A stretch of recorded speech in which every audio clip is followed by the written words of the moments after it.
Many have been shocked by recent deaths of beloved celebrities like DJ Twitch and Michael K. Williams, whether it's due to suicide or to accidental drug overdose. I want to highlight why these things continue to happen, particularly in Black men, and what we can do to create safer spaces for Black boy joy.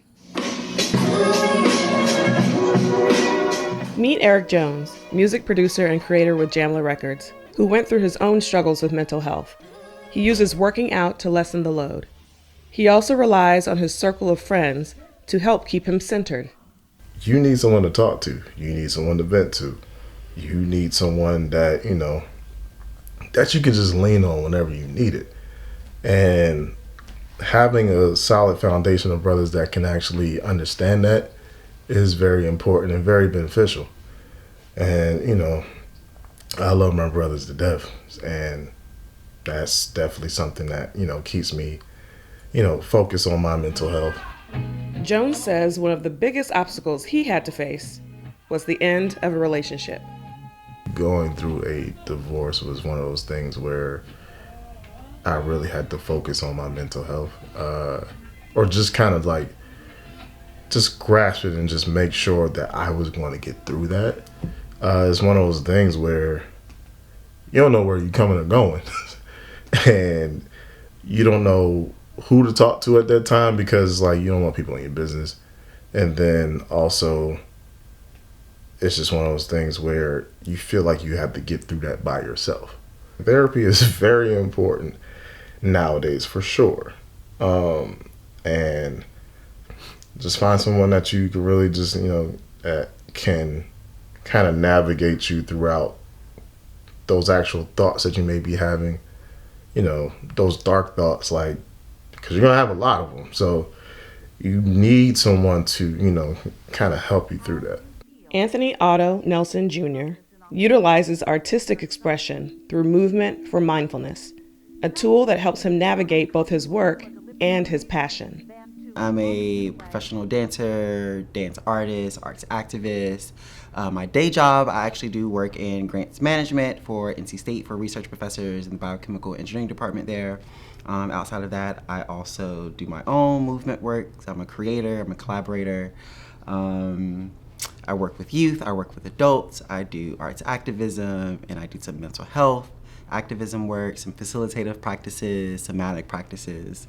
That's like my realm. What do the terms self-care and soft life, these are buzzwords now on social media, what does that mean to you, particularly in the lives of Black men and black men's mental health? Can I just say soft life has become one of my new favorite terms. I'm like, oh, that just sounds very nice. But when I think of that, particularly in my realm, and now related to black men particularly, I always think low sensory, low triggering, something that it invites relief, calmness, is particularly in contrast to high energy, something that's chaotic, right? You want to contrast that. I feel nowadays it's now becoming more common for Black men, and it's becoming acceptable to say, yeah, I do want a soft life. I do want to feel self-cared for. And I think that is, again, like in juxtaposition to the stigma of particularly Black men that you can't be soft. And if you are soft, then that also comes with the extra connotation of your identity. And if, I also identify as a Black, gay, cisgendered man, but because I am gay, it means I'm naturally softer, right?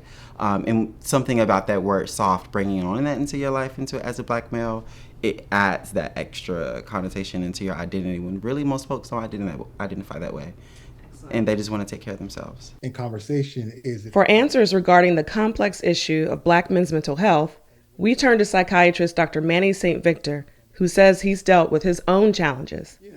What's your reaction to the statistics that show that mental illness and suicide has increased, particularly in Black men, since about 2018? That's even before the pandemic. What's your reaction to that? My first thought, because of the way my brain is wired, would be to try to look at some of the causes. One of the causes is with the amplification of social media, it's time for us to have a conversation. I mean, because we all grew up having the talk, well, the black male talk, what to look out for, how to act when you get pulled over, how far to walk behind old ladies, so they don't panic and pepper spray you. Social media again has normalized certain things, but it's also kept us uh, the older black men that even though we were out of the high school dynamic with the cool kids, etc., we're still in contact with a certain group of people where if we were a nerd back in the day, uh, we might still feel like a nerd with that psychographic. What do you feel, when you hear the terms self-care and soft life, particularly when it comes to Black men?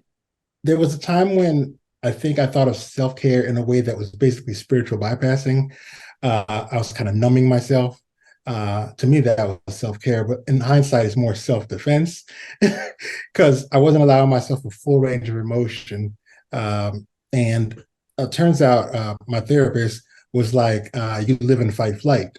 Like 90% of the time you're in fight flight. I guess somewhere in med school or somewhere along life, I've been conditioned to always be ready. You ain't got to get ready if you stay ready. So even as I was initially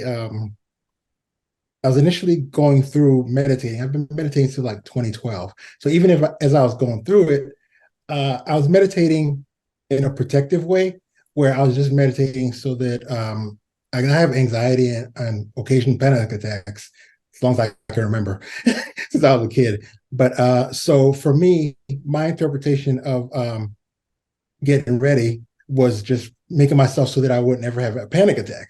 So even as I was meditating, it was to manage panic attack, manage my anxiety and depression.